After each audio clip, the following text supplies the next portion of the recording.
if they get it wrong. I mean, if they make things worse with government responses to these things, then it could be the worst thing we've seen in our lifetime. Certainly, it could be something like a combination of the Great Depression in Weimar Germany or something like that, very easily based on the numbers.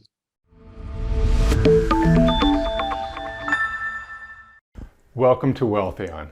I'm Wealthion founder Adam Taggart. Coal miners were famous for bringing canaries down into the mines with them, as the birds served as an early warning system for poisonous gases. If the canary suddenly died, that was an important signal for the miners to drop everything and rush back to the surface. Today's guest expert, macro analyst John Rubino, has shared with us in the past the early warning indicator he watches closely to alert him when a recession is likely about to hit. And that indicator has suddenly started flashing a bright warning. What's the indicator, and what's it telling us to expect? To find out, we'll ask him directly. John, thanks so much for joining us today. Hey, Adam, thanks for having me on. Good to talk to you again. Great. Well, John, look, it's always a pleasure to have you on the program. You're a highly requested guest by the audience here, but you're also a good friend. We have lots of great discussions, on our own, off channel. But it's always fun to have you back on and dive into things. And this one's going to be really fun because we had you on this channel, gosh, I don't know, almost a year ago when we were talking about people's experts' brown M&Ms, and that's a reference back to the old Ryder and the Van Halen contract. When they would show up at a venue, they demanded that there be a bowl with all the brown M&Ms removed, and everybody thought that they were big prima donnas, but it was genius because they had such a complicated technological show with pyrotechnics where people could get injured. They wanted to make sure that the venue that they were showing up at, that the people there had read the contract really closely. And so they could just look at that bowl, and if they saw brown M&Ms in it, they would say, hey, these guys didn't set the venue up well. We have to check everything. So back when I asked you, what are some of your brown M&Ms, you told us what your indicator is, which I'm going to keep people in suspense about for just another minute, because before we get to it, I do just want to start with a question I normally ask all my guests at the beginning, which is, what's your current assessment of the global economy and financial markets? Well, the world in general is a horrendous mess right now. We've been making terrible mistakes since at least the 1970s, and there are those who would say that the mistakes go back to 1913 with the formation of the Fed, but basically, we've been, in recent years, borrowing way too much money and encouraging basically everybody else to leverage in one way or another. So you got massively indebted governments, and then corporations, and then individuals, all with too much debt right now. And that always leads to trouble, whether you're an individual or a corporation or a government. When you borrow too much, your life spins out of control. And we are really, for the first time in human history, in that situation globally now. It used to be that one country or another would make some big mistakes, blow up their currency, have a gigantic crisis, whatever. But that would be in the context of a sound money world where everybody else was on the gold standard, and therefore basically okay financially. But now everybody has a fiat currency printing press, and they're all abusing that privilege. So when the consequences come home, and you can make the argument that they already are, we've got inflation, yada, yada, going on right now that will lead to a lot of trouble. But when the serious problems hit from all of this, it'll be the first time that it's global in scale and in scope. And so that's going to make it very different and hard to predict. But I think you can say with certainty that right now, the global financial system is in very bad shape and headed for worse shape. Okay. That's a big statement. I'm sure people want me to dig into it with you, and I'm going to. First, though, I want to go over to your early warning indicator, your canary in the coal mine that I referenced in the introduction. That indicator that you have shared with us in the past that you've watched closely to try to get a sense for when we were going to tip from, what's been sort of an era of relative prosperity coming out of the global financial crisis, where tons of stimulus was being pumped into the system. Asset prices pretty much went straight up for the better part of more than a decade. people have been feeling increasingly flush. And one of the things that a lot of people did when they felt flush was go out and buy RVs. And the pandemic, when it sort of shut the world down, offices were closed and people were being sent checks in the mail and whatnot. Boy, RV sales kind of went through the roof as everybody wanted to try to, have a COVID safe way to get out of home. And also they had that extra cash sort of sloshing around. So I know you've been watching that indicator closely to see that, is that strong buying demand going to peak and maybe start coming down? And I believe, and correct me if I'm wrong, but one of the reasons kind of why you watch this is in past economic cycles, when people feel good, they go out and they buy big toys like this. And then when we enter the bust cycle, obviously the demand dries up, and then you can pick these things up, at the bottom of a cycle for a song. So what are the indicators telling you right now in the RV space about where we're headed economically? Well, they're rolling over again. And I should say that I've spent the last 30 or so years living more or less in suburbs where the RV ends up being the biggest toy that people buy at the peak of a cycle. When they've got a boat, they've got motorcycles and jet skis and a big house, all that stuff. And they still have extra money, or at least still have extra credit. They go out and they buy a house that you can drive from place to place, which is a patently absurd idea just on the surface. But it is a good cyclical indicator because it's usually the last thing people buy. RV sales boom towards the end of credit expansions and then collapse on the other side of it, and so the lesson from that is twofold, really. It's a sign of what's happening with the economy, and it's also a sign of when you should be buying an RV. Do not buy one at the peak when the prices are going up. But in the depths of a recession, people have to give their big toys away just about because they run out of credit. They can't cover their car loan and their motorcycle loan and their jet skis and all that. That's when you buy these things. So this would be a time when you probably still don't want to be buying an RV because we're still at kind of elevated price levels, but they're starting to roll over, along with, I would argue, the rest of the economy. We're headed into a recession, it seems, and a lot of other indicators point in that direction, but the RV indicator definitely does. You told me that you saw an ad for an RV that was $30,000 or $40,000 below MSRP. That's the kind of thing you see just as the cycle turns and sales dry up and prices start to get cut. So if we're seeing that now, then you can add the RV indicator to all the other indicators that say we're heading into a recession. Yeah, it's funny. You're right. I had a friend who's sort of been monitoring RV prices, basically largely based upon your earlier video on this channel from, like I said, about 8 months ago or so, where you were talking about this indicator. So he contacts the local dealership and just sort of, every so often asks them, hey, where are prices right now?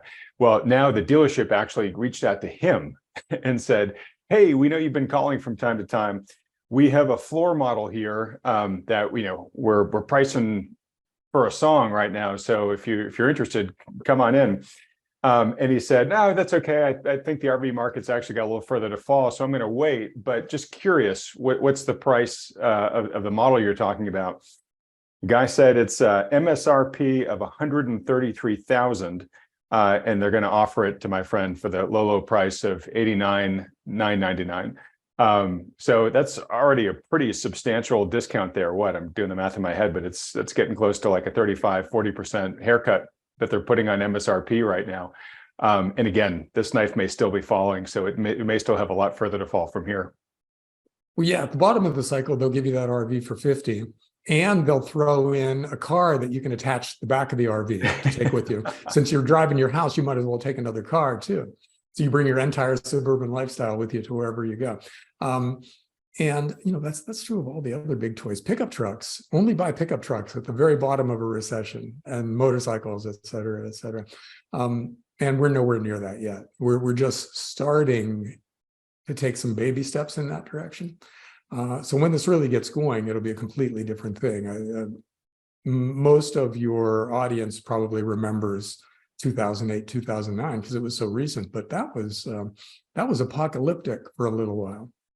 And based on the numbers, something much worse than that should be coming. So when you're thinking about indicators and if you're thinking about buying a big toy, keep that in mind, that the things are going to get much, much worse as somehow, some way, all of this debt gets worked off.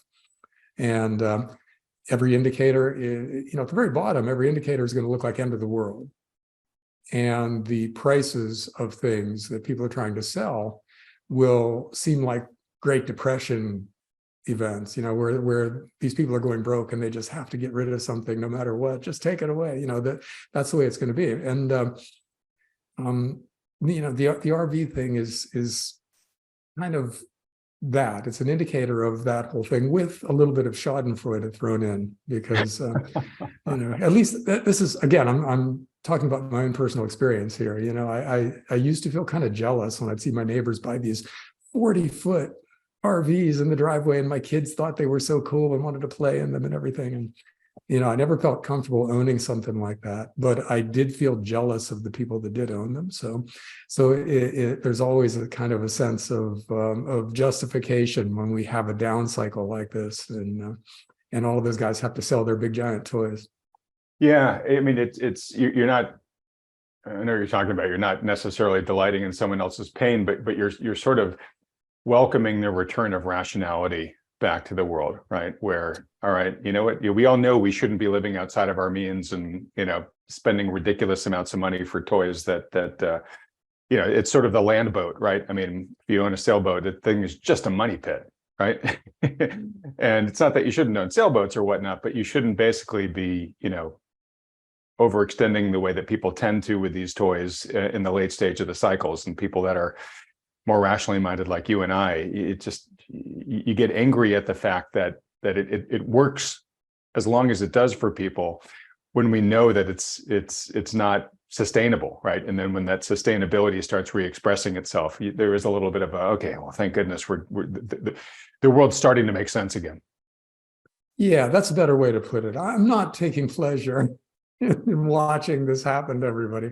But it is nice to see a return of sanity. I kind of am taking pleasure sometimes in watching people who throw money around like crazy get what's coming to them. But all right, so another kind of related indicator though is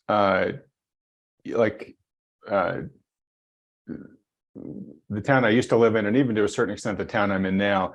There are parts of town that when you go through an economic downturn, people start parking their cars or their RVs even, right, with the big for sale signs on them, right? It kind of becomes like a de facto used car parking lot, right? But it's just where everybody in town has agreed, okay, this is where we're going to park our stuff during the day to try to sell it, right?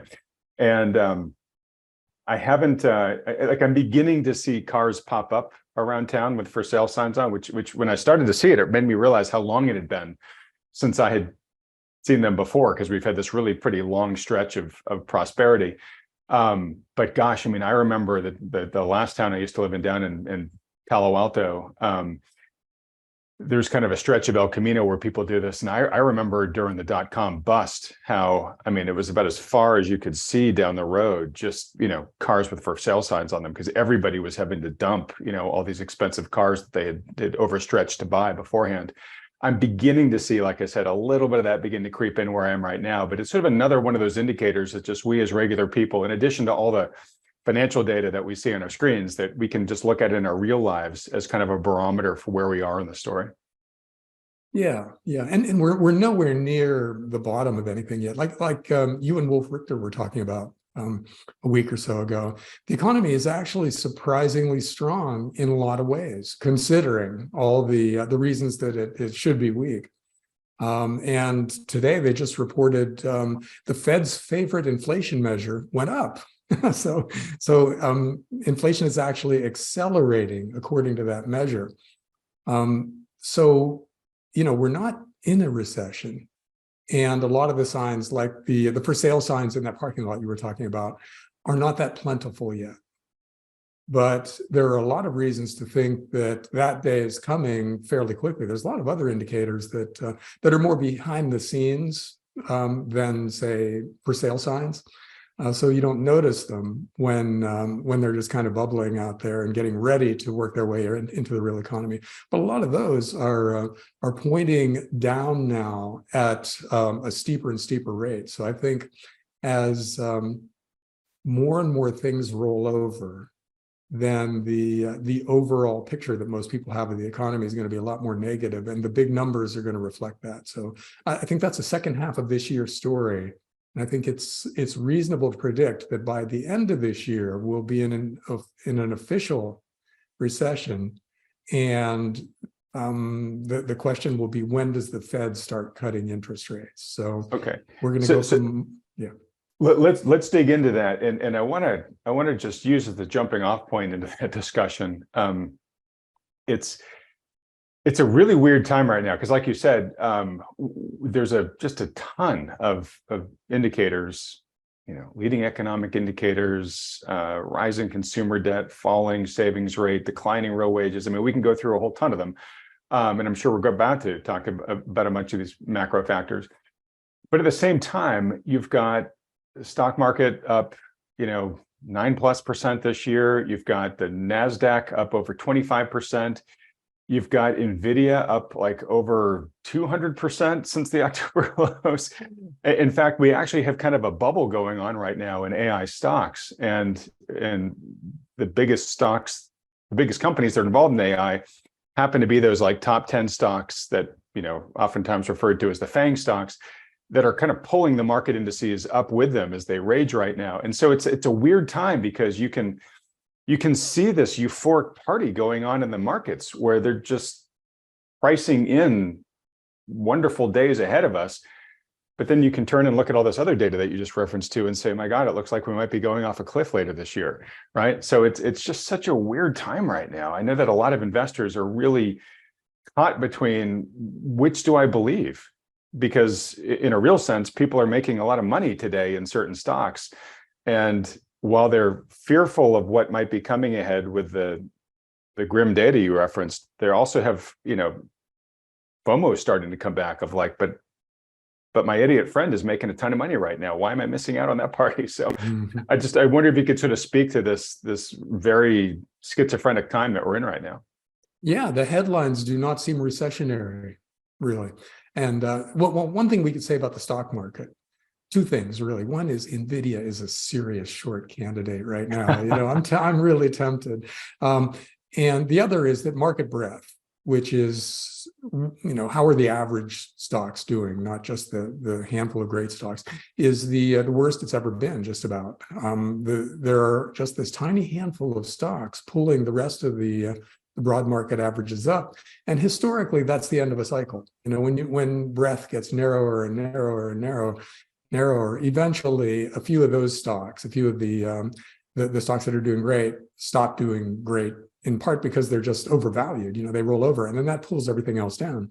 And then you get that bear market that coincides with the recession. So this is normal. It's normal for market breadth to contract and a few stocks to do great right at the end of the cycle. Hey, can I just interrupt it? Sure. So you say this is a cyclical story we see, right? Where at the end of the cycle, market breadth continues to narrow until it's just in a few stocks, and then they tumble, and then everything goes into the corrective phase. It sort of sounds a lot like, the sinking ship at sea, right? Where the nose of the ship goes under the water, but the stern is actually rising, and everybody rushes up into the stern, of course, because it's above water. And even though the stern is rising, for a brief period of time, it's still going up, but then eventually it slips under the water like everything else before it did, and it brings all the people that got concentrated up in there down with it when it finally goes under. Is that an apt analogy? Oh, that's a good visual for something that's a non-visual phenomenon. But yeah, that's basically how it works. And I think the override, we can go through some specific indicators of imminent trouble, but I think the biggest thing to pay attention to now is the money supply. We are shrinking the M2 money supply, at least. for the first time, for as far back as a lot of the charts go. We just don't normally have a shrinking money supply in a fiat currency system, because a fiat currency system is basically a Ponzi scheme. Right. It needs must grow. New money. Yeah, the money supply has to grow to cover all the interest that has to be paid off. Interest charges go up along with debt year after year after year. You need more money coming in to pay those off. When the money supply starts to shrink, that means a growing number of people out there can't get the new credit in order to cover their interest costs, and they start to go bust. And that's how a Ponzi scheme finally blows up, when the new money coming in is inadequate to cover the payouts to the existing investors. Well, we've got that going on right now. And unless the money supply would start to increase dramatically from here, there's no alternative but to a lot of different over-leveraged entities blowing up in the not too distant future. And there's nothing happening to make the money supply go up now. Interest rates are still rising.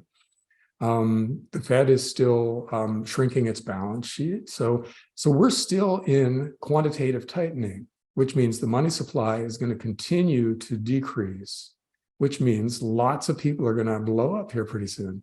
This economy is full of financial zombies, whether they're individuals or corporations or even some governments.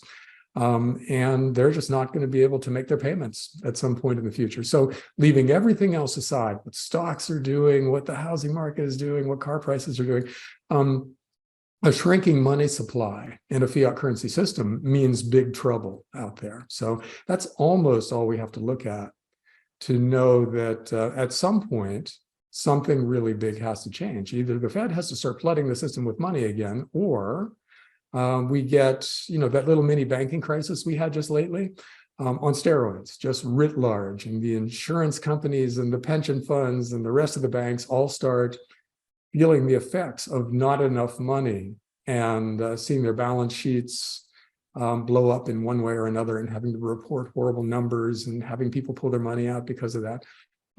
That's the kind of thing that is virtually guaranteed unless we make some big change here. And there's apparently no big change coming, especially with today's inflation number. That makes it almost impossible for the Fed to cut interest rates anytime soon. And it makes it really hard for them to even stop increasing rates. So that's the really, really macro meta view of what's going on right now. And that's almost all you need, because that mathematically is going to cause a big problem in the not too distant future. All right. So I follow that logic completely. A conversation that we've had on the site on this channel relatively of late is that all makes sense. So where are the defaults, right? We jacked up interest rates faster and by a greater magnitude than we ever have before in history, at least within the short period of time in which we've jacked them up. And we've had mortgage rates double. We all know that the system we have right now got accustomed, one could easily argue addicted to kind of a ZERP world, right? And yet, yes, we had a correction last year, but like I said, markets are up against this year. There's a lot of people who are saying, yeah, everyone keeps telling me the housing market's going to correct, but in my area, prices haven't come down. There's still bidding wars. So there's this, and in the press, we now have a huge debate over, hey, it might not be a hard landing if we have a recession. There's more voices coming out for a soft landing or even no landing, right? People are arguing that we're going to be able to somehow skate by without going into recession. Showing my cards for a moment, I personally ascribe to what you're saying there, John, but I understand that some people are asking hey, it hasn't happened yet. And if you had told me a year ago that the Fed was going to increase Fed funds rate by more than 500 basis points, and we were going to double mortgages and, do QT and all this stuff, and we're going to have a banking crisis thrown in and all that stuff, I would have thought, stock market would have had another correction. Housing would be down way more than it is, but these things haven't happened. And I'm guessing you're going to say, yeah, they haven't happened yet, but why is it taking so long? Well, that might be the single biggest question of most people's lives, right? why hasn't this happened yet? It should happen. And Yeah. that's kind of how life works. Usually, if it's something you really want, it takes a lot longer than it ought to happen. And for people who don't want a stock market crash and a recession, it could go on forever and just be fine. But for the people who are watching for it, because we think based on past experience and the numbers as they are right now that it should be happening, and it's not happening, it's frustrating. But I can tell you that it's always been this way. At the peak of every cycle, especially now that we're firmly in bubble territory here, things that should happen don't happen for a really long time. Like just one example, back in the 1990s, I was a tech stock columnist for a online magazine called TheStreet.com.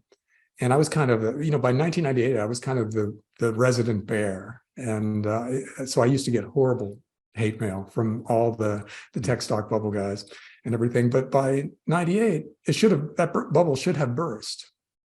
All the numbers were crazy and there was no reason for it to keep going on, but it did. It went through 1999 and then through part of 2000 before it finally did blow up. This is like that. This is something that should be happening. There's a lot of stuff in the background that kind of implies that it's going to happen soon, but it's not happening yet. But life is that way. It just takes longer than it should for a lot of things to happen.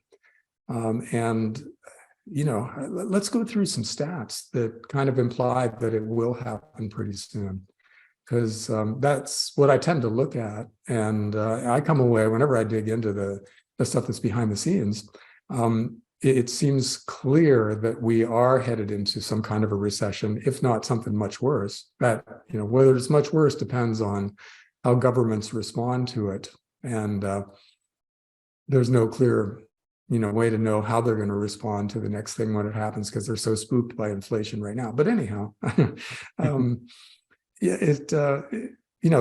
short answer is that what should happen eventually does happen, just not always on the in the time frame that we think is logical and wish for. And this is just one of those times. Okay. I mean, one of the answers that I've been hearing asking this question of others of late is, we've had this pig through the python effect, right, where we just shoved an unprecedented amount of stimulus into the system, in response to the pandemic. And, eventually that stimulus will make its way through the system. That pig will exit the other end of the python.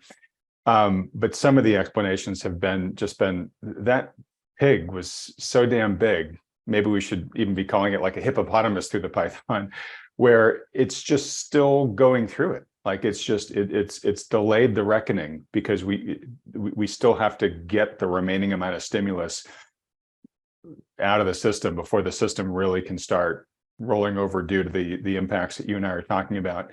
I'm just curious, do you think similarly or have a different opinion?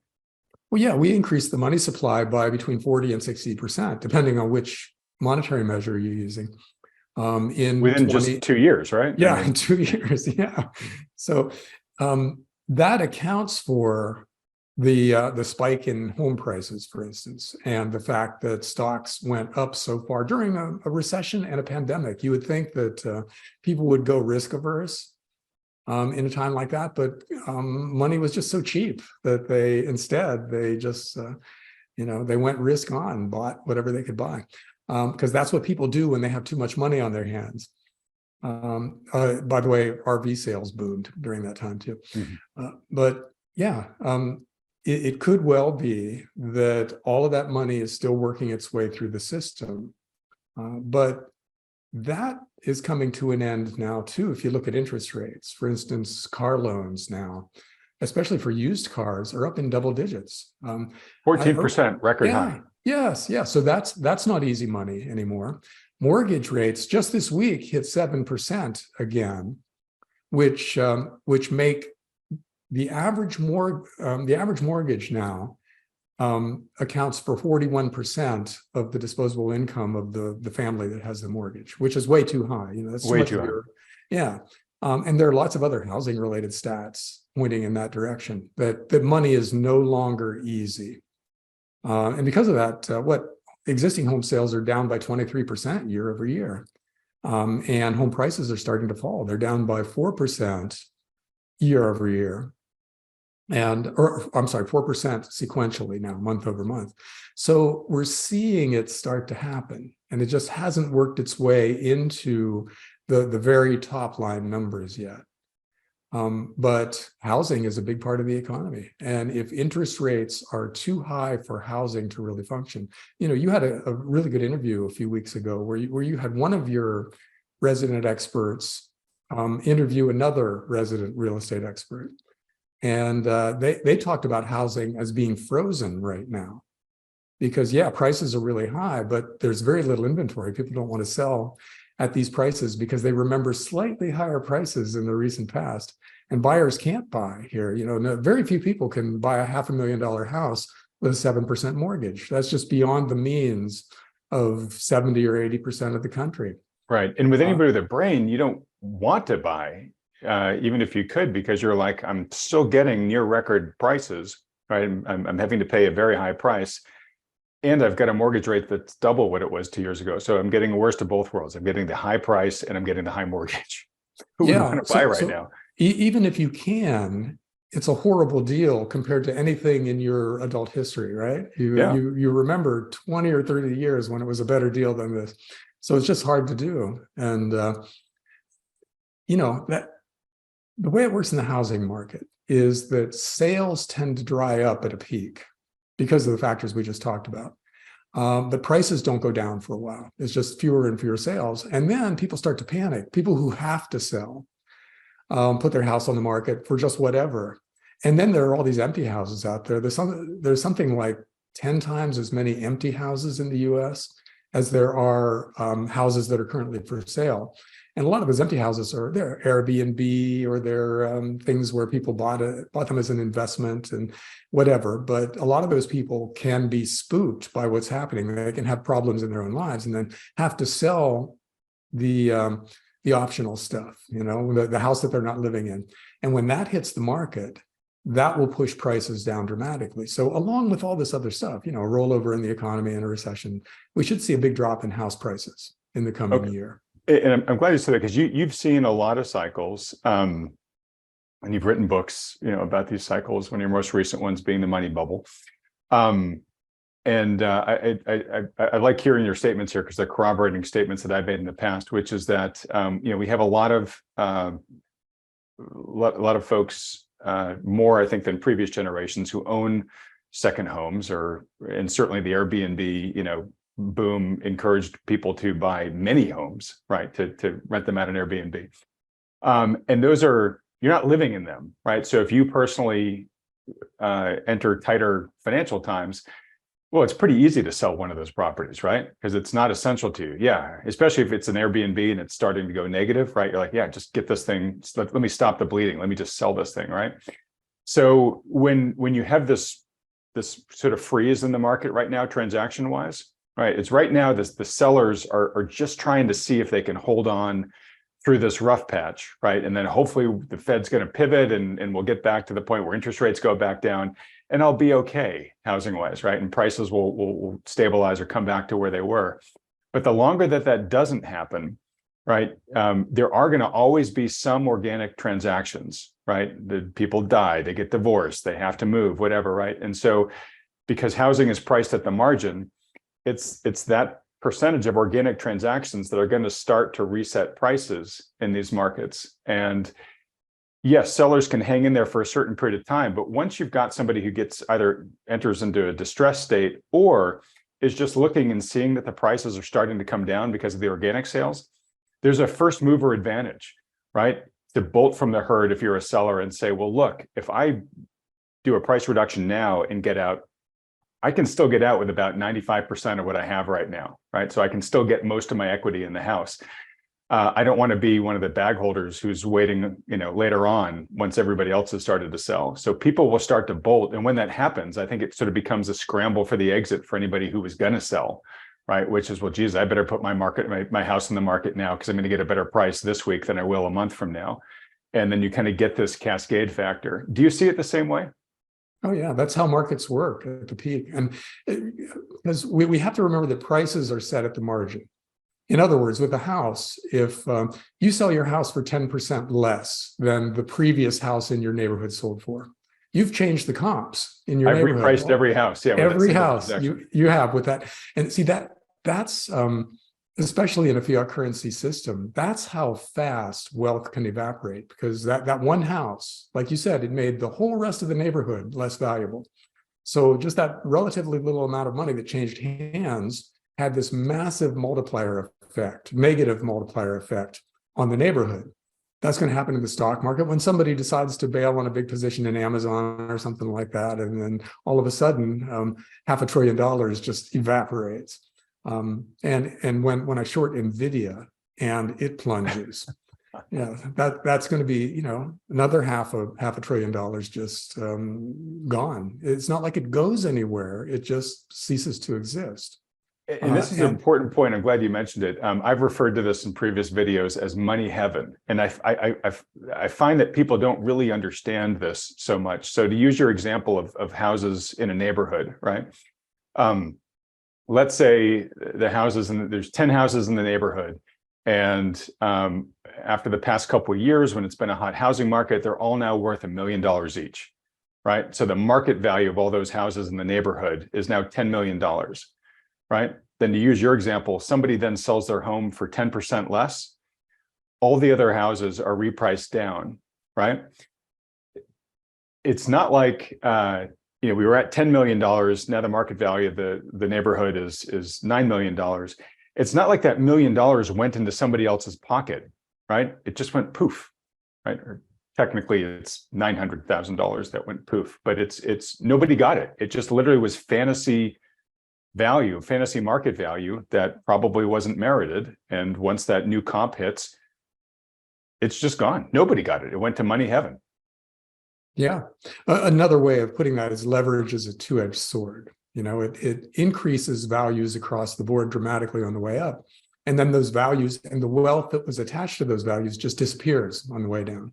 So yeah, if you're somebody who might want to buy a house now or 2 or 3 years from now, 2 or 3 years from now is going to be way better because this process will have had a chance to work out where a huge amount of value will just evaporate.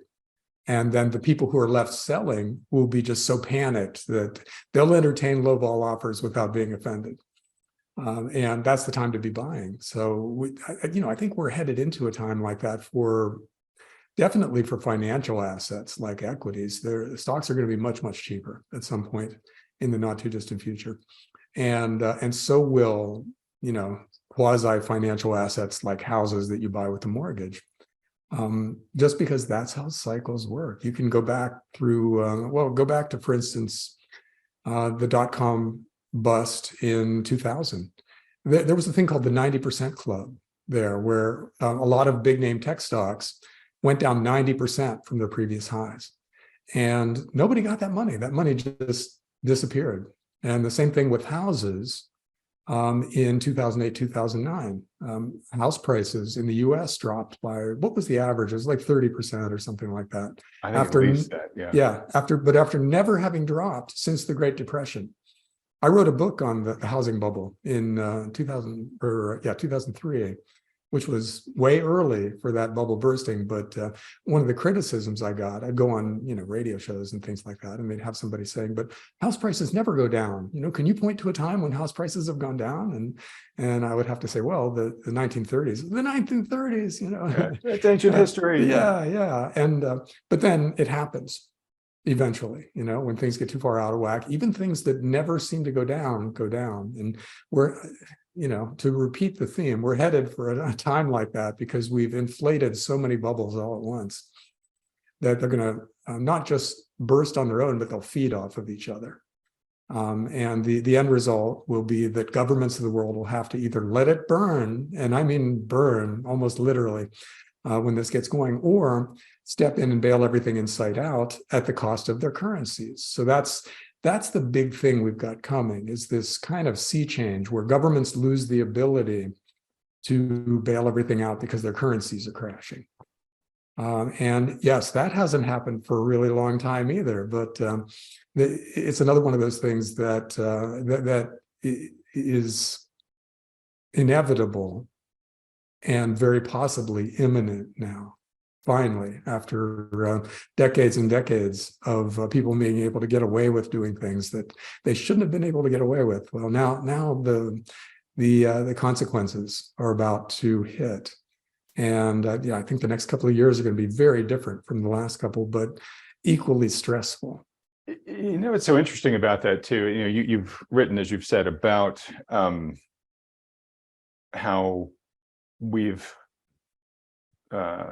the way in which this is structured is it's a process that sort of every cycle of rescue comes at the cost of the currency, and that you know, in the end they're going to be faced with that sort of binary decision of, yeah, you can nominally you know, save or rescue the leverage system. But if you do that, it's really at the cost of your currency. You're going to destroy your currency in the process. And I think still for the average person, that's not something that they can just really fully imagine. Like, hey, this is the US, right? We're not Zimbabwe, right? The US, I'm not going to wake up and the US dollar is going to be toilet paper tomorrow. And I agree with them. I don't think it is. It's not going to be an overnight, you know, situation like that. But what is interesting is, maybe for the first time, what's that old saying? Oh God, it's something about not one man in a million can notice the impact of inflation or something like that. It's this insidious thing that sort of slowly erodes at your purchasing power. But sometimes it happens fast enough that you can start to see it. And, you know, we've just come off the massive stimulus response from the pandemic. And lo and behold, you know, we've had this massive inflation. And so, you know, our dollars basically buy, depending upon the good or service that you're looking at, I mean, they buy anywhere from 10 to 30% less than what they did just in 2019. Right? I mean, if you're talking about food at the supermarket, or you're talking about the gas you put in your car, or a number of other things I could list through, the rent you pay, whatever, like healthcare, like those things are all up way more than 20% since the end of 2019 today. So it actually isn't this sort of crazy academic, you know, theory that John's mentioning that, oh, the currency might get destroyed. Like, we can look back at the past 2.5 years and be like, wow, our currency took a pretty major hit. Yeah, that's what's going to be different about the next round of gigantic bailouts, is people are actually able to conceive of inflation now, because you had to go all the way back to the 1970s to have unruly inflation that was actually dangerous and scary. And in the US, and I'm sorry to interrupt, but we do have people watching from other countries who are probably saying, hey, buddy, here in our country, we noticed it lots. But yes. Yeah, that's true. There are other countries who have experienced bouts of inflation, but in general, in the developed world, currencies have depreciated, but not in a disorderly way. So it was hard to conceive of a disorderly decline in the value of the currency. In other words, prices really spiking in ways that hurt you. And now we can conceive of that. The last couple of years have showed people that, yeah, you can literally not be able to get toilet paper, or eggs might be $7 a dozen. You know, right. that kind of thing actually happened to people. So it's part of their lived experience. And it was, you know, it was the result of the governments stepping in and bailing out the economy in a really big way. So the next time that happens, maybe the the banks or the insurance companies or whoever start to run into trouble, and the government has to step in, and the number is $5 trillion or something like that, which they could have gotten away with back in the housing bust of the 2010s or the 2000s. Now people are going to look at that and they're going to think, instead of, oh, the government is going to save us, they're going to think, okay, what will that do to inflation? In other words, is the dollar really just going to fall off the table now? You know, I'm just barely able to put food on the table for the kids right now. And is this going to make it worse in a way where I have to choose between driving to work, paying rent, and feeding my kids? You know, is that what's going to happen now? And that's going to be a whole different thing, because people will kind of see this coming. They won't be blindsided by it. They'll be anticipating it. And if they act accordingly, which is to say, if they start converting their cash into real stuff, because they're worried about their cash becoming less valuable, And they have perceived that real things hold their value. In other words, land, gold and silver, energy stocks, things like that, that governments can't make more of. If they perceive that to be the case and they start acting accordingly, then we get this massive shift in capital that still leads to a decline in currency, but also leads to big jumps in maybe oil prices, maybe uranium, definitely gold and silver, things like that. So in other words, there's an investment thesis in all of this. It's not just, oh my God, the world's ending. The thing that you draw from this is that there could be a huge mass reaction to the next gigantic bailout. And it could lead to capital flows going in a very different direction. And we could anticipate that by buying ahead of that. So I think that's what we should take away from this, that there are some serious opportunities here. I think uranium stocks they've actually been doing pretty well, even when everything else hasn't been lately. Or in the commodity space, things haven't been lately. And I think there's a reason for that. And great. Well, let's look, folks are going to say, Adam, just dig away with John here on this. So let's dig into this. So let's start with uranium stocks. So why are you so particularly bullish about them? Okay, well, first they fall into the category of hard assets, real things that governments can't make more of. They emphatically can't get more uranium. But over the past couple of decades, especially since the Fukushima accident in Japan, governments have been moving away from nuclear power as their green energy plans. They didn't include nuclear in that. In fact, just the opposite. They started closing down nuclear plants and just mothballing existing ones and closing down plans on future plants. And that made the demand for uranium go way down and the price went way down. But in the past few years, it's been the case that a lot of the alternative energy sources that governments shifted towards didn't work out quite as well. For instance, Germany went big time into solar and wind, but it turns out that's a cloudy, not very windy country. And so those things didn't work nearly as well as expected. And then the natural gas pipelines they contracted for with Russia, we know how that went. That went, right. And sorry to interrupt, but they also decommissioned their nuclear plants at the same time they were doing all this. Yeah, they did that. That's right. And so a lot of countries are perceiving that process to be a mistake now. And so they're reversing gear. And they're taking their nuke plants out of mothball, and they're building new plants. And just China, I think, has 20 or 30 new nuclear plants on the drawing board that are in the process, one stage or another, of being built. And there is no way that the current output from today's nuclear or uranium mines can satisfy all the demand that is likely in the next 5 to 10 years if all of these plans turn out to be put into place. So you've got the potential for a huge shortage of uranium out there. So you've got a thing that's real, the governments can't make more of, they can't inflate it away, and the demand for it is rising dramatically faster than the supply of it right now. So how do you get higher supply in a situation like that? Well, prices have to go up to lead miners to bring more properties online. In other words, if something is marginal at today's prices, it's very profitable at twice today's prices. So that's what we'll see in that space. Barring some kind of huge discontinuity, like a nuclear war, or some kind of massive depression starting soon. And those things are not impossible. So that means uranium isn't a guarantee.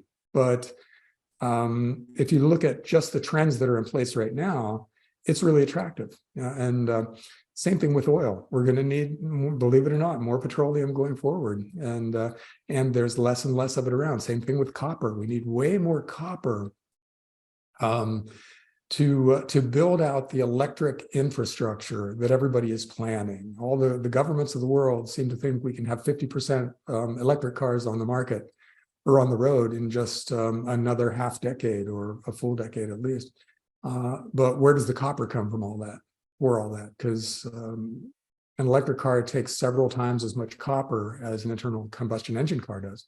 Where does it come from? Well, that's not clear. It has to be at a much higher price to bring on enough new copper production capacity to make that possible. So there's another highly likely investment thesis. And a lot of stocks out there that are very cheap compared to what they will be if the price of the underlying commodity goes way up. So, there's a lot of great stories like this out there. And gold and silver, of course. We've talked about that. Every time you and I've talked, we've talked about why and how gold and silver should be a lot higher than they are now and why they're going through the roof. And nothing has changed. In fact, it's gotten a lot better lately for silver, because silver has suddenly gone into deficit. In other words, the world's silver mines and the mines that produce silver as a byproduct aren't producing enough to cover demand, and we're running through inventories. Well, once those inventories are gone, then we go from a deficit to a shortage,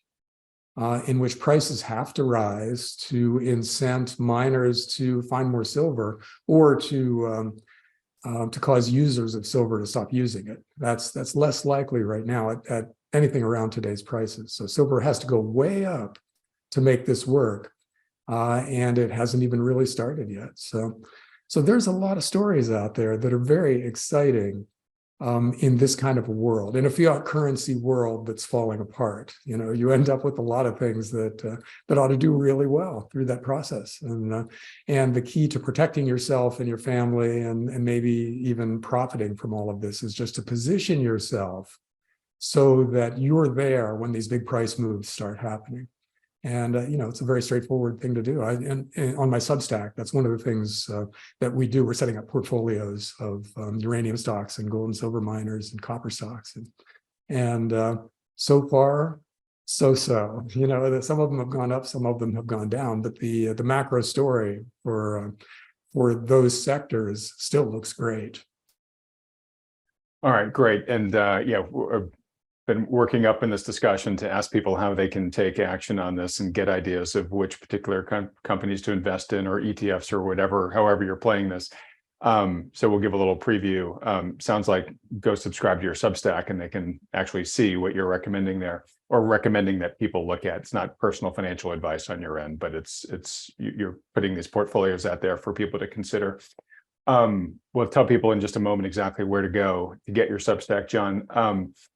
Got so many notes I took while you were talking there. I'm not sure if we're going to be able to get through all of them in the time we have left here, but on the precious metals side of things specifically, I know that there's commercial uses, so there's similar commercial demand elements like you had for some of the other assets that you mentioned, but obviously they have the monetary side as well. And in a fiat world where the purchasing power of the fiat currencies is being eroded due to higher inflation, obviously precious metals make even more sense as a monetary form in which to store the value of your money and protect your purchasing power. Lots of ways to invest in precious metals, from owning the metals directly to owning the companies that mine them, et cetera. And I know that you follow the mining space really closely, and that's where you can have your biggest gains. But I'm curious, right now, gold has done pretty well. It was close, if we'd been talking a couple of weeks ago, it was right up near its all-time high. Now it's kind of sold off a bit by about $100 an ounce or so.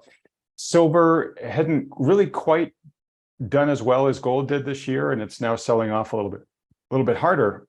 But the mining companies haven't really been keeping pace with the metal prices this cycle, like they have, on average in past cycles. And so I'm wondering, are you seeing right now like a particularly good time to be buying into the mining space for the precious metals miners because they're relatively underperforming right now? Yeah, the mining space is a really interesting story right now. I'll hit the high points. One is that when the underlying commodity, in other words, gold and silver versus the gold miners and silver miners, when it starts to go up, it takes people a while to look beyond just, hey, I'm going to get some gold and silver coins, or I'm going to buy this ETF that owns a lot of gold and silver, to the miners, because they're more complicated and a little bit forbidding to a lot of people. So it takes them a while to get going. But once they do get going, and once, for instance, people have made a lot of money in gold and silver bullion, or that ETF that just buys a bunch of bullion and puts it in a vault, then they think, okay, I'm a genius. I got this right. Now, how can I make even more? How at can I this? turbocharge? Yeah, Yeah, exactly. exactly. And so they look around for other things, and they find the miners, which are generally referred to as leveraged bets on the underlying metal. In other words, they have operating leverage, so that if the price of what they're selling goes up by 10%, their operating profits might go up by 50%. And so the miners can go up a lot more quickly than the thing that they're mining in good times. But you got to have those good times go on for a while to get people excited. So I think that's part of what's holding the miners back now. But there's another more ominous reason that they're not doing well, and that is that a lot of governments around the world are starting to view the extractive industries as kind of pots of gold, as sources of revenue. And they're changing the laws that apply to gold, silver, copper miners, oil companies, so that the government gets a bigger cut of whatever a miner makes within that country. And that's changing the profitability calculus for a lot of these companies. And, it's especially true in copper right now, where copper mines are these big, gigantic operations that are very visible. And governments, where some of the biggest copper miners operate, are starting to tighten the rules and ask for more money. And that's changing the potential profitability of these companies. And that's something we really got to look into. We got to run the numbers and figure out how big a deal this is.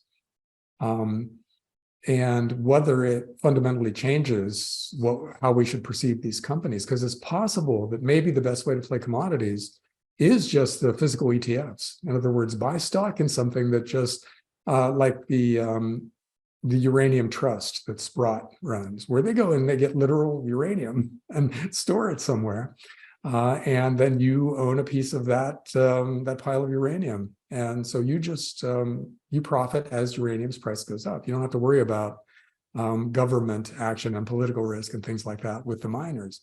So it's possible that the best portfolio in the commodity space now is the best quality physical ETFs, and maybe the streaming companies and the royalty companies, because they aren't as directly affected by governments changing the rules. Right. So we need to think about this. It's not a guarantee one way or the other, but it's definitely a thing to look into and to come to a conclusion about.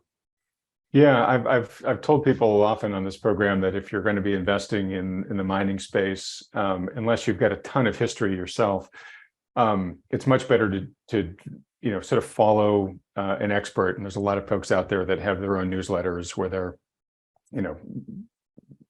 the ones that have relationships with these companies. They're talking to the senior management. They're experienced in looking through drill results and things like that. Sometimes they go and do the mine tours themselves.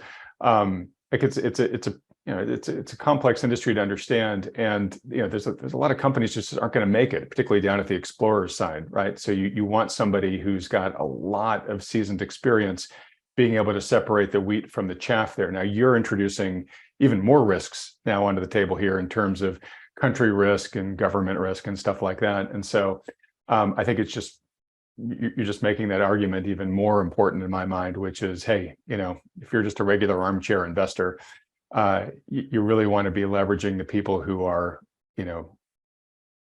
leaning into the space 24/7 and really understanding what's going on here, because it can be really easy as a regular person just to miss a lot of this stuff if you're just picking stocks on your own. So one more reason for people to go check out your Substack, which we'll get to in just a second, John. Real quick, I'm just looking, we're getting a little short on time, so I want to do a little bit of a lightning round with you if we can, just to sort of fully complete the context for people.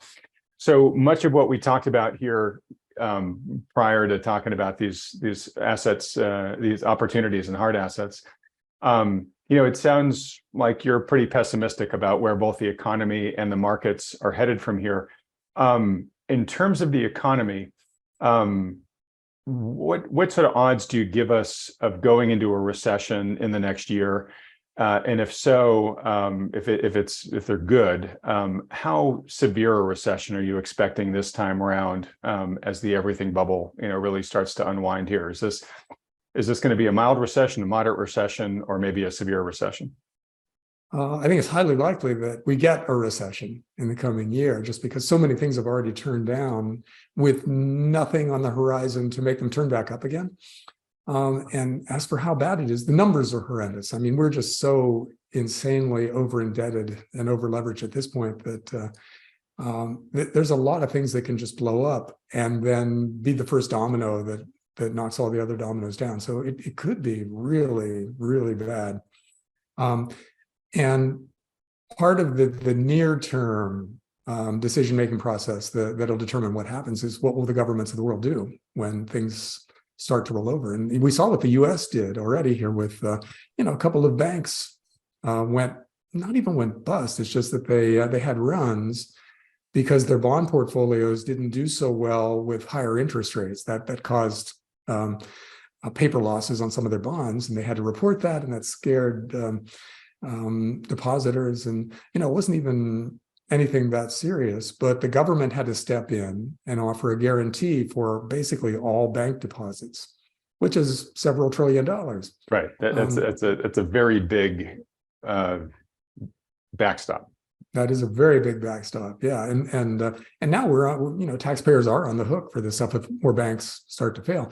But then you've got insurance companies which own massive amounts of, for instance, commercial real estate and bonds, both of which are in bad shape right now. And they're not going to be doing as well. And a lot of big insurance companies, well, at least they used to own a lot of derivatives. I don't know if that's still the case, but the big money center banks in the US have massive derivatives books, which are derivatives are very obscure, opaque bets that banks and hedge funds make with each other in order to generate fees that in total notional value are looking at like $500 quadrillion. Oh, yeah, So, it's just so huge. So something like that. I mean, already in 2009, if the government didn't step in and bail out the derivatives books of the big banks, they all would have ceased to exist. JP Morgan Chase, Goldman Sachs, Citigroup, they would not be here today if the government hadn't stepped in and bailed them out with trillions of dollars of at least guarantees and things.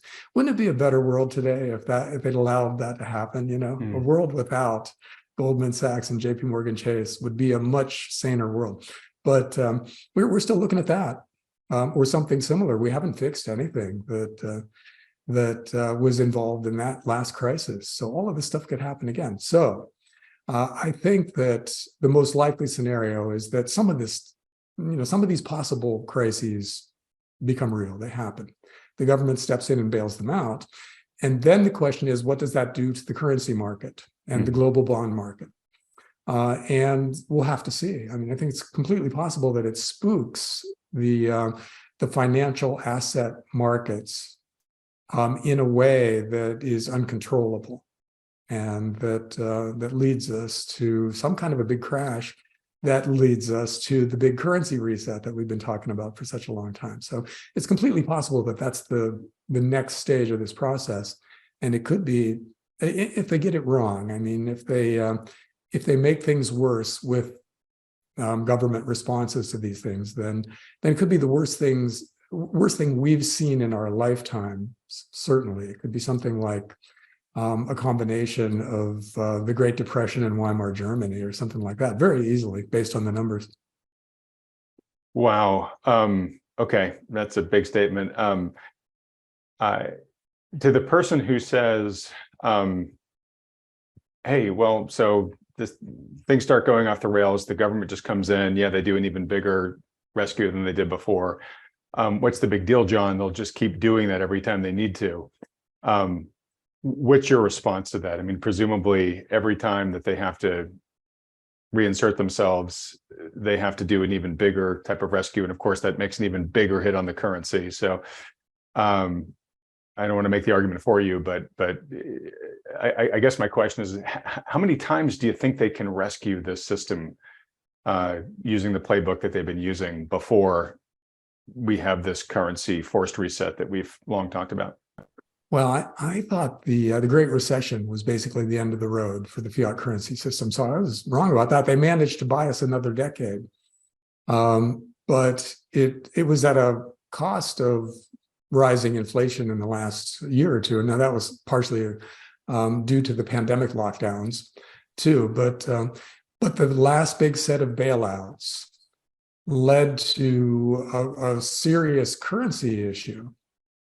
And if the next big set of bailouts is even bigger than the last, then it follows that the currency consequences would be bigger too. And it would also be something that people are looking for. They're not blindsided by it anymore because that's what happened last time. So they're looking for the same thing that happened last time to happen this time. So you get a market reaction. At the same time, the government is doing things that may or may not screw up the currency. So I think it's completely possible that the inflation that we saw in the last couple of years could recur, but on a bigger scale. And the shift in asset prices or the shift in capital that we saw in the 2009 to 2011 timeframe, when everybody piled into gold and silver, that could happen again, but on a much bigger scale. So I think a lot of what is likely to happen is going to be stuff that's already happened, but bigger. And the question is it big enough to completely break everybody's faith in the system itself? And I think that's conceivable. I think we get something like the crack-up boom from the Austrian School of Economics, where things just kind of spin out of control and people give up on the currency. And, we weren't that far from that when we were having toilet paper shortages in Costco. People were just buying everything they could think of. In other words, they were handing their currency over to buy real stuff because they didn't trust their currency to be able to buy them real stuff 3 months into the future or whatever. That was on a very small scale compared to what could happen when people just take that idea and extend it across the board in their lives.